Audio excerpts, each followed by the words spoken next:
अल्हम्दुलिल्लाहि रब्बिल आलमीन वस्सलातु वस्सलामु अला सय्यिदिल अंबियाइ वल मुरसलीन अम्मा बाद फ़अऊज़ु बिल्लाहि मिनश शैतानिर रजीम बिस्मिल्लाहिर रहमानिर रहीम या अय्युहल्लज़ीना आमनू कुतिबा अलैकुमुस सियाम कमा कुतिबा अलल लज़ीना मिन क़ब्लिकुम लअल्लकुम तत्तक़ून।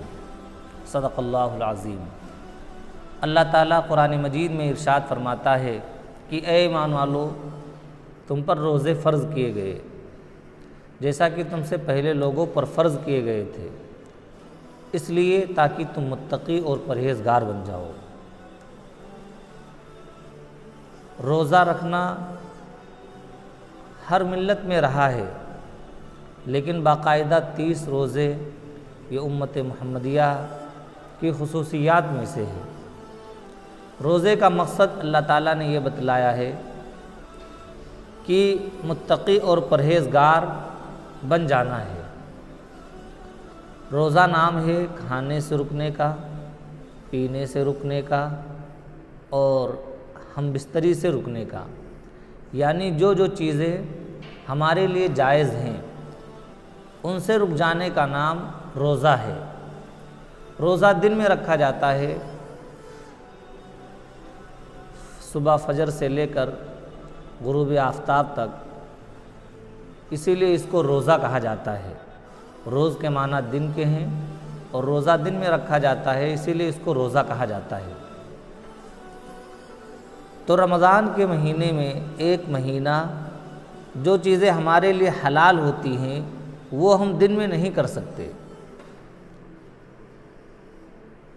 अब अगर कोई शख्स रोज़ा रख करके ये हलाल चीज़ों पर रुक जाए, खाने से, पीने से और हम बिस्तरी करने से, लेकिन वो नाजायज़ काम करता रहे, मसलन ग़ीबत वो पहले करता था, अब भी वो ग़ीबत कर रहा है, बदनज़री पहले वो करता था, अब भी वो बदनज़री कर रहा है, तो इसका और बड़ा गुनाह है कि जब रमज़ान के महीने में जो हमारे लिए हलाल है उस पर हम अपने आप को रोके हुए हैं, तो जो चीज़ हमारे लिए नाजायज़ हैं अगर उसको हम करेंगे तो इसका गुनाह और ज़्यादा बढ़ जाएगा।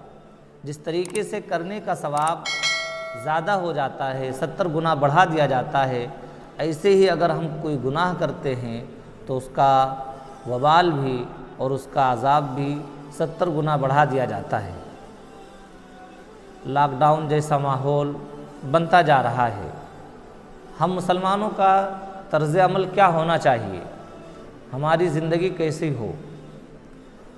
अब से 2 साल पहले होटलों में बैठ कर के लोग कहते थे कि जिसके घर खाने पीने के लिए ना हो वो रोज़ा रखे, जिसके यहाँ मालो दौलत ना हो वो अल्लाह से मांगे। इस तरीके के जुमले लोग कहा करते थे। आज ये हालत बनती जा रही है कि अगर कोई शख्स मस्जिद में नमाज़ पढ़ना भी चाहे तो एक मर्तबा सोच रहा है। पिछले साल पूरा रमज़ान लॉकडाउन की नज़र हो गया और ये जो हमारे ऊपर हालात हैं ये हमारे अपने हाथों की कमाई है। ज़हरल फ़सादु फ़िल बर्रि वल बहर बिमा कसबत ऐदिन नास, कि ज़मीन में खुश्की और तरी में जो फसाद बरपा हुआ है वो लोगों के हाथों की कमाई है। आज हमारे आमाल क्या हैं, हम खुद अपना मुहासबा करें और देखें कि हम एक मुसलमान होने की वजह से हम इस्लाम को कितना समझते हैं। रमज़ान मुबारक के इस मुबारक महीने में क़ुरआन नाजिल हुआ है। शहरु रमज़ान अल्लज़ी उन्ज़िला फ़ीहिल क़ुरआन, कि रमज़ान का वो महीना जिसमें कुरान पाक नाजिल किया गया।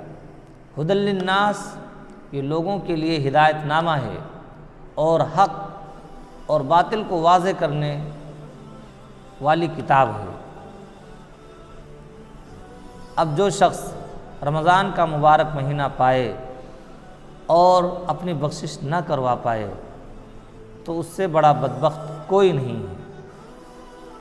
आज ही से हम सब ये अहद करें कि इस महीने में हम ज़्यादा से ज़्यादा तिलावत का अहतमाम करेंगे, कुरान के तर्जमे को देखेंगे, हदीस की तशरीहात को समझेंगे और अल्लाह और उसके अहकाम, अल्लाह के अहकाम और उसके रसूल के अहकाम को समझकर हम उसी के मुताबिक अपनी ज़िंदगी गुजारेंगे।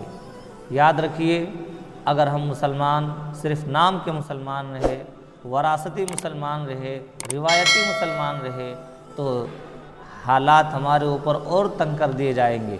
हम अगर नमाज़ पढ़ना भी चाहेंगे तो नहीं पढ़ सकते, हम अगर दाढ़ी रखना चाहेंगे तो नहीं रख सकते, हम अगर रोज़ा रखना चाहेंगे तो भी नहीं रख सकते।